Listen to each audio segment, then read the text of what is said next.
Hi, நான் புகழி. இப்போ நம்ம மஷ்ரூம் கிரேவி எப்படி வைக்கிறது பார்க்கலாம். 8 ஊரு எச்சில் ஊரு லிஸ்ட் இருக்கு கையில. ஃபர்ஸ்ட் அடுப்பை ஆன் பண்ணிக்கலாம். கொஞ்சம் ஹீட் ஆகட்டும்.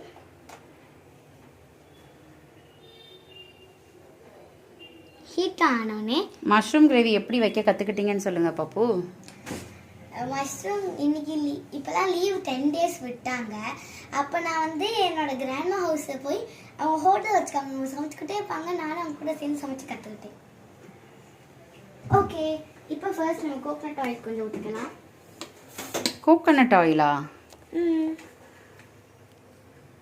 கிரவுண்ட் நட் ஆயில், கடலெண்ணெய். Yes yes yes. கோகனட் ஆயில்னா தேங்காய் எண்ணெய். சாரி சாரி சாரி, கொஞ்சம் தப்பாக சொல்கிறேன். பட்டை, கிராம்பு, அப்புறம் அந்த பூ பேர் சரியா தெரியல, அதை போட்டுக்கலாம். அடுத்து கொஞ்சம் சோம்பு.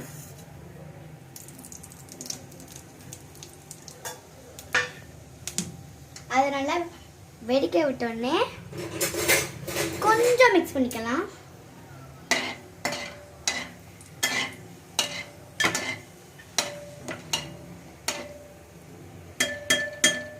இந்த சோம்பு நல்லா ஒரு கலர் லைட் ப்ரௌன் கலர் வந்தோடனே கருவேப்பிலை போட்டுக்கலாம். கொஞ்சம்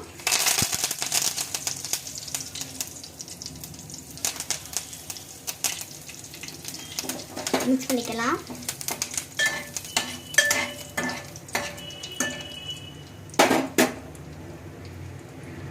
வெங்காயம்,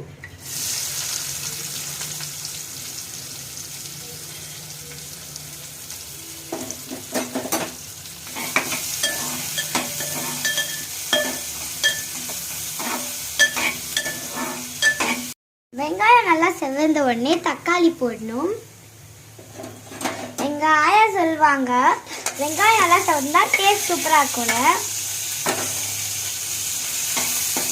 சவுண்ட் பார்த்தீங்களா எப்படி கேட்கணும்னு?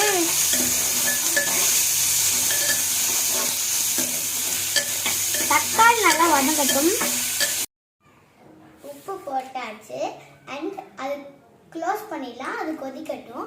அடுத்து மசாலா போடணும். அந்த தேங்காய் அரைச்சி விட்டு அதில் கொஞ்சம் சோம்பு பொட்டுக்கடலை போட்டு நல்லா அரைச்சி எடுத்துட்டிங்கன்னா அந்த மசாலா வந்துடும். கொதிச்ச சின்ன டம்ளர்னா 2 டம்ளர் போட்டுக்கோங்க. எங்கள்கிட்ட பெருசாக இருக்குது, அதனால 1 டம்ளர் போட்டுக்கிறோம். அண்ட் இப்போ உப்பு போட்டுக்கலாம். கல்லுப்பு யூஸ் பண்ணிக்கிறேன் நாங்கள். நல்லா கொதிச்சிருச்சு. இப்போ நம்ம மசாலாவை ஊற்றலாம்.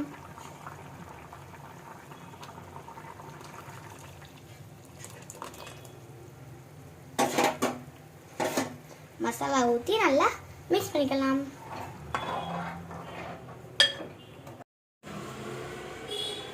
மஷ்ரூம் வெந்த உடனே மசாலாவை ஊற்றி அது கொதிச்ச உடனே ராஸ்மல் போய் கொதிச்ச உடனே கிரேவி ரெடி.